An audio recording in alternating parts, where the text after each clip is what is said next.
عظیم مہینہ ہے، برکتوں والا مہینہ ہے، ایک نیکی کا ثواب کئی نیکیوں کے برابر عطا کیا جاتا ہے۔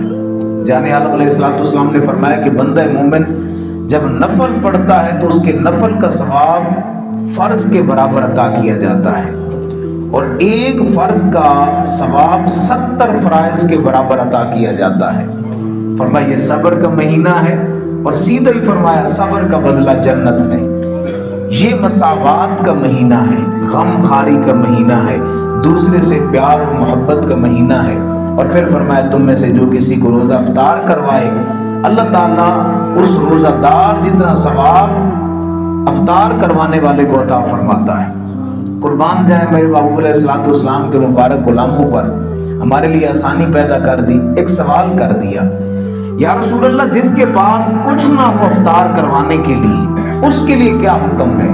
ہو سکتا ہے کسی کے ذہن میں آئے کہ افطار تو کوئی ہائی پروٹوکول کا نام ہے، بہت ساری چیزیں افطار کے اندر ہوں تو شاید افطاری ہوتی ہے۔